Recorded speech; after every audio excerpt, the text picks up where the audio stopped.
OMI just about 2x in the last few weeks. Your boy called bottom on Twitter, then posted a YouTube video about it. We're going to look about that in just a minute.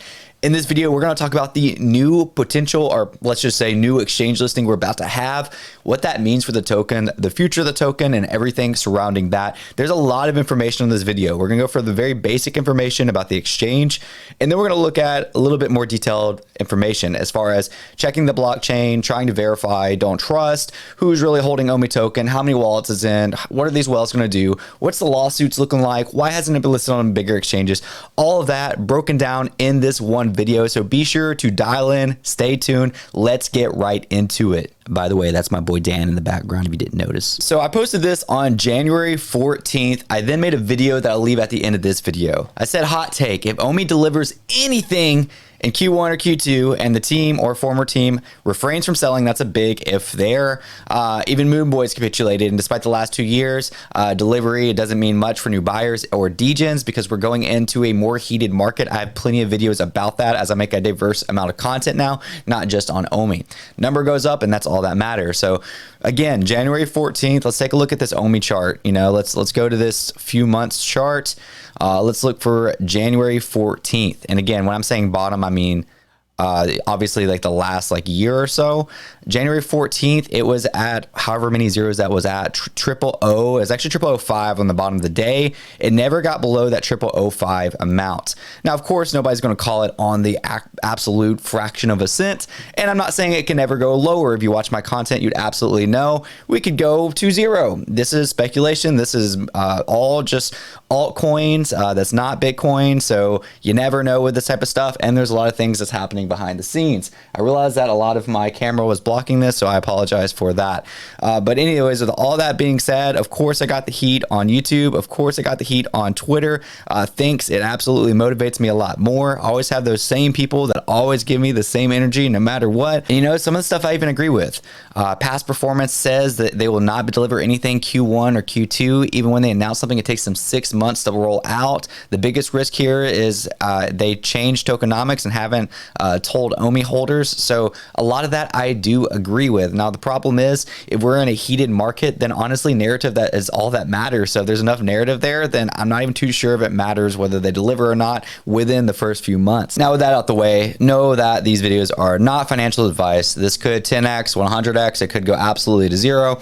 I don't know what I'm talking about. I'm just speculating just like any of you. But what we do know is more than likely we are getting on another exchange. That exchange is BitGet. How do we know this? Well, pretty simple. There is a transaction of 71 million OMI, which is around $84,000 the time it transferred to BitGet's wallet address. Now, there's a couple things here. One, BitGet is a very small exchange. Honestly, $80,000 of liquidity really is not that much. I mean, there's whales with more OMI than that. So technically, if a whale wanted to sell all of their OMI on this exchange, there's not even enough liquidity there to give them for that OMI. So, you know, that's kind of like, well, what does this mean? And also, BitGet already had support for Uniswap tokens, so OMI is really just another drop in the bucket for them. But as Crypto Bro says right here, which by the way is just completely honest, very in tune with everything that's going on, says the ups and the downs of OMI and VV all the time, which I appreciate. He is not just one of those that's always positive or always negative. He's just very objective. Says this could finally be the first exchange of many to come. So this could be the ball we need to get rolling to see more liquidity come and more people come into the space ultimately and be able to purchase the token easier. K listed something that was really interesting as well, basically saying that the numbers match up to be able to be listed on the tier B for exchanges. So what does this mean? On tier B, if you pay $80,000, basically they allow you to list your token. So contradictory to what we just said, here's another viewpoint on that, is that OMI paid $80,000 just to get listed on BitGet, which is very possible. I'm really not sure. It looks like if they were a tier S, which I would assume OMI would be a tier S with strong community engagement and social interactions, then it would be for free. Now the problem would be with the on-chain data, because we had GoChain originally, and we've had some sketchy stuff happening on chain, which I've discussed in many other videos. So maybe they're going to hold more liquidity than we just saw, because again, just 71 million in OMI really isn't enough liquidity to do much with, but it's still a step in the right direction. I see this a lot. I don't like it whatsoever. Basically, there was a point where David said exchanges are watching the projects and their fudders. It'll cost them a ton if they have to pay for each exchange listing. Again, I've already addressed this in the past. I don't think this has anything to do with fudders. I think that's a really dumb argument. Ultimately, exchanges just want the liquidity from transactions. So if they see, when they say like they want strong communities, they want more money transacting. They want to get those fees. That's all they care about. They don't care if there's a bunch of bozos saying what they think on Twitter, whether that's right or wrong, and constantly giving opinions. They don't care about that stuff, in my opinion. I think they just care about that money. So if your community shows that it's spending that money, they're gonna rate you higher.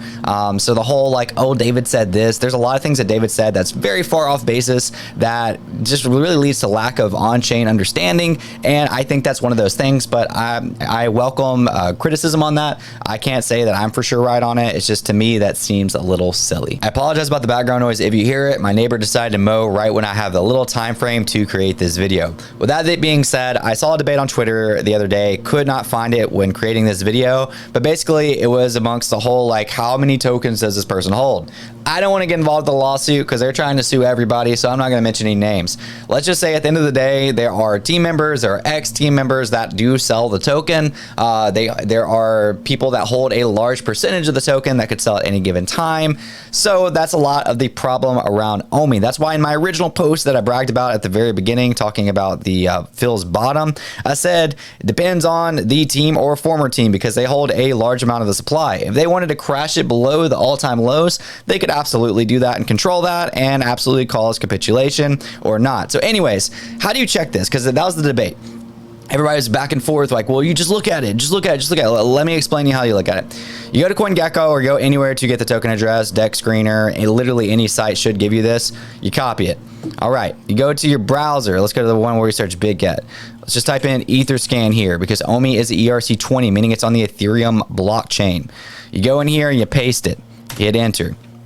And this is the official OMI token right here. You literally just click it and check this out. These are the transfers, so these are the recent transactions that people will track. But you see this little thing right here that says holders? You just click that. And I know I don't have the I'll zoom my screen out for you real quick. My daughter just brought me some flowers in the middle of that, but thankfully it was during a transition anyways.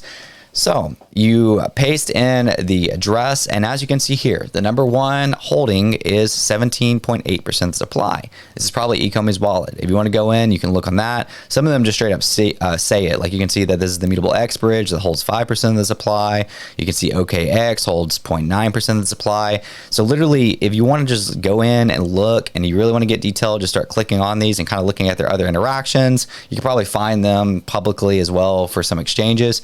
This is how you tell who holds what. So obviously some of these bigger numbers are concerning. Now, one thing that we don't know for sure is if somebody has multiple wallets, because I mean, somebody could have, 10, 20 of these wallets that hold, a 0.23%, meaning that like they could hold a higher percentage of the supply if it's divided amongst wallets, which happens all the time in crypto because people want to be able to sell without it being tracked back to them. So that's very possible as well. But ultimately, I'm not here to fight either side.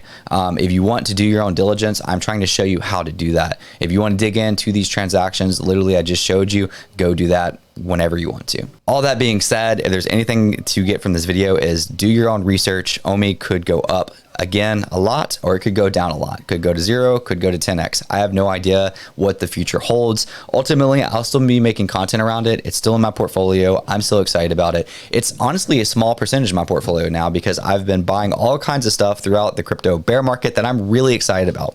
A lot of these things that I bought still have a ton of potential. I've actually recently covered them in videos. They've been doing crazy, and some of them are still sleepers. If you want to check out that video or those videos, I'll leave one at the end of this. And of course, just go check out random content, my playlist and all that. I'll see you guys next time. Peace out.